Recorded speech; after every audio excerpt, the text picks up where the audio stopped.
Luego me llevó por la puerta del sur hacia el atrio interior.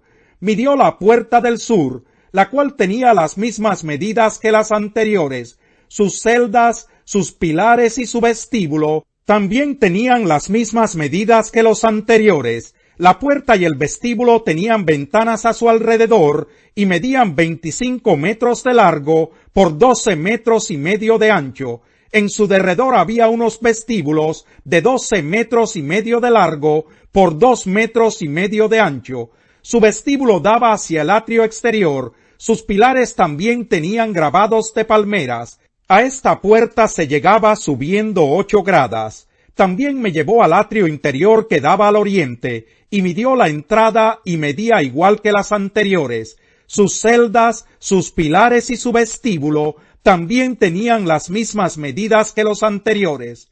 La puerta y el vestíbulo tenían ventanas a su alrededor, y medían 25 metros de largo por 12 metros y medio de ancho. Su vestíbulo daba al atrio exterior.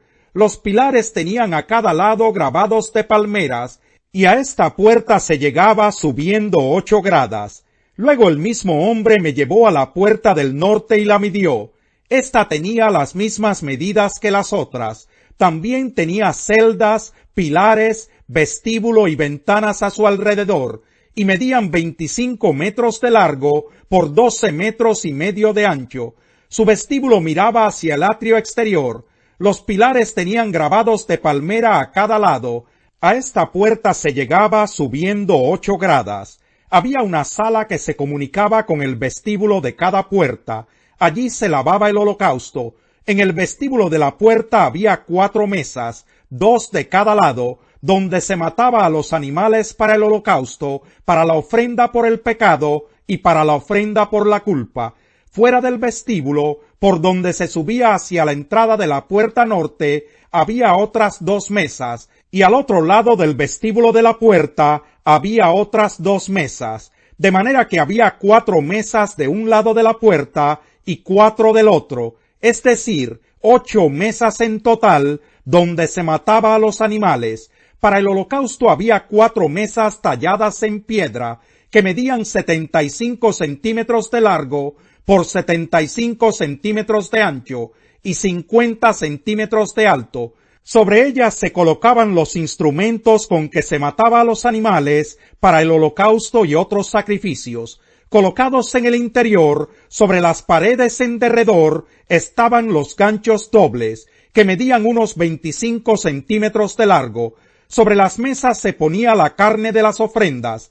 En el atrio interior, fuera de las puertas interiores, había 2 salas. Una de ellas estaba junto a la puerta del norte, que daba al sur, y la otra estaba junto a la puerta del sur, que daba al norte. Aquel hombre me dijo: la sala que da al sur es para los sacerdotes que están encargados del servicio en el templo, mientras que la sala que da al norte es para los sacerdotes encargados del servicio en el altar. Estos son los hijos de Sadoc, y son los únicos levitas que pueden acercarse al Señor para servirle. El hombre midió el atrio, que era un cuadrado de 50 metros de largo por 50 metros de ancho. El altar estaba frente al templo.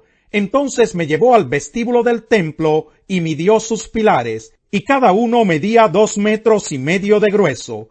El ancho de la puerta era de 7 metros, mientras que las paredes laterales de la puerta medían 1 metro y medio de ancho. El vestíbulo medía 6 metros de largo por 10 metros de ancho, y se llegaba a él por una escalera de 10 gradas. Junto a cada pilar había una columna. Capítulo 41. Luego el hombre me llevó al templo y midió los pilares, los cuales tenían 3 metros de un lado y 3 metros del otro. El ancho de la entrada era de 5 metros, y cada una de las paredes laterales medía 2 metros y medio de ancho.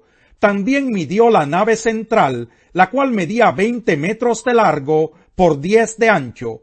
Después entró en el recinto interior y midió los pilares de la entrada, los cuales eran de 1 metro cada uno.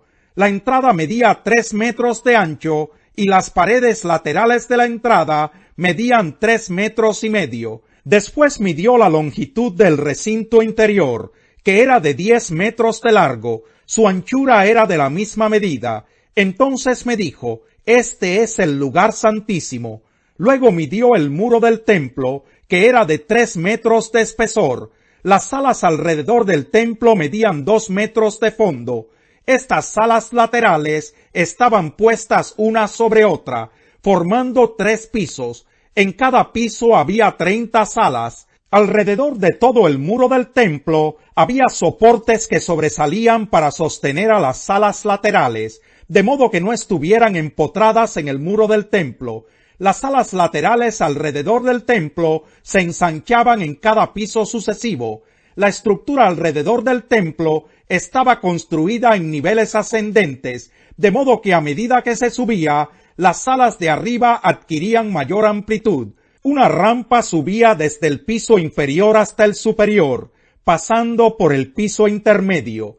También vi que alrededor de todo el templo había una plataforma elevada que servía de base para las salas laterales. Esta base medía 3 metros de altura. La pared exterior de las salas tenía un espesor de 2 metros y medio, y entre las salas laterales del templo y las habitaciones de los sacerdotes que rodeaban el templo, quedaba un espacio libre de 10 metros de ancho. Las salas laterales se comunicaban con el espacio libre por medio de 2 entradas, una al norte y otra al sur. El ancho del espacio libre alrededor de las salas laterales era de 2 metros y medio.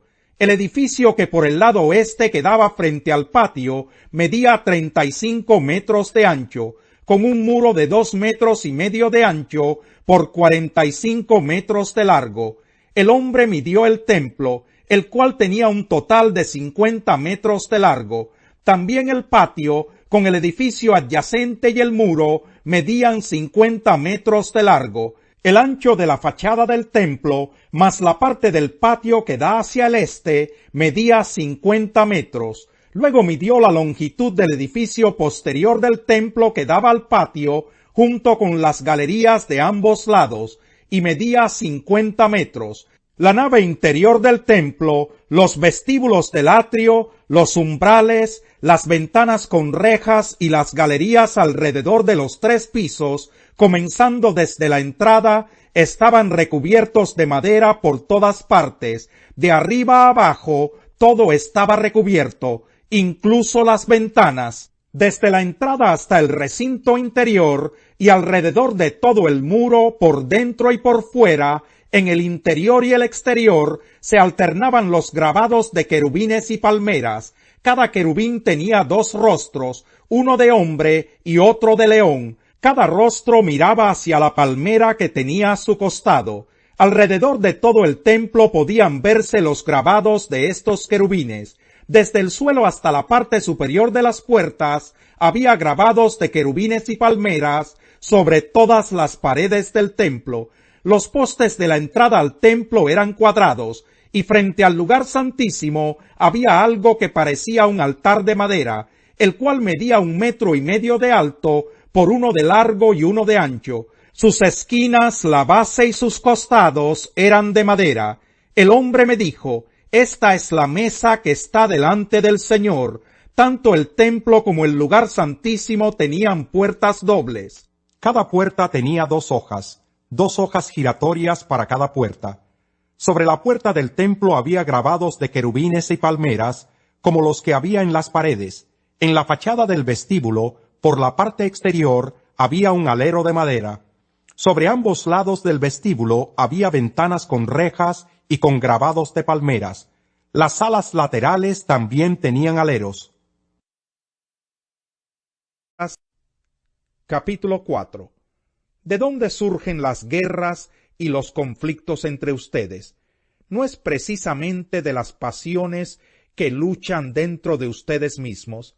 Desean algo y no lo consiguen. Matan y sienten envidia, y no pueden obtener lo que quieren. Riñen y se hacen la guerra. No tienen porque no piden, y cuando piden, no reciben porque piden con malas intenciones, para satisfacer sus propias pasiones. Oh gente adúltera, ¿no saben que la amistad con el mundo es enemistad con Dios. Si alguien quiere ser amigo del mundo, se vuelve enemigo de Dios. ¿O creen que la Escritura dice en vano que Dios ama celosamente al Espíritu que hizo morar en nosotros? Pero Él nos da mayor ayuda con su gracia. Por eso dice la Escritura: Dios se opone a los orgullosos, pero da gracia a los humildes. Así que sométanse a Dios, resistan al diablo, y él huirá de ustedes. Acérquense a Dios, y él se acercará a ustedes. Pecadores, límpiense las manos. Ustedes los inconstantes, purifiquen su corazón. Reconozcan sus miserias, lloren y lamentense, que su risa se convierta en llanto y su alegría en tristeza. Humíllense delante del Señor, y Él los exaltará. Hermanos, no hablen mal unos de otros. Si alguien habla mal de su hermano, o lo juzga, habla mal de la ley y la juzga. Y si juzgas la ley, ya no eres cumplidor de la ley, sino su juez. No hay más que un solo legislador y juez, aquel que puede salvar y destruir. Tú, en cambio, ¿quién eres para juzgar a tu prójimo? Ahora escuchen esto. Ustedes que dicen: hoy o mañana iremos a tal o cual ciudad, pasaremos allí un año, haremos negocios y ganaremos dinero. Y eso que ni siquiera saben qué sucederá mañana. ¿Qué es su vida? Ustedes son como la niebla que aparece por un momento y luego se desvanece. Más bien, debieran decir: si el Señor quiere, viviremos y haremos esto o aquello. Pero ahora se jactan en sus fanfarronerías. Toda esta jactancia es mala. Así que comete pecado todo el que sabe hacer el bien y no lo hace. Ábranme las puertas de la justicia, para que entre yo a dar gracias al Señor. Son las puertas del Señor por las que entran los justos. Te daré gracias porque me respondiste, porque eres mi salvación. La piedra que desecharon los constructores ha llegado a ser la piedra angular. Esto ha sido obra del Señor y nos deja maravillados. Este es el día en que el Señor actuó. Regocijémonos y alegrémonos en él. Señor, danos la salvación. Señor, concédenos la victoria. Bendito el que viene en el nombre del Señor. Desde la casa del Señor los bendecimos. El Señor es Dios y nos ilumina. Únanse a la procesión, portando ramas en la mano, hasta los cuernos del altar.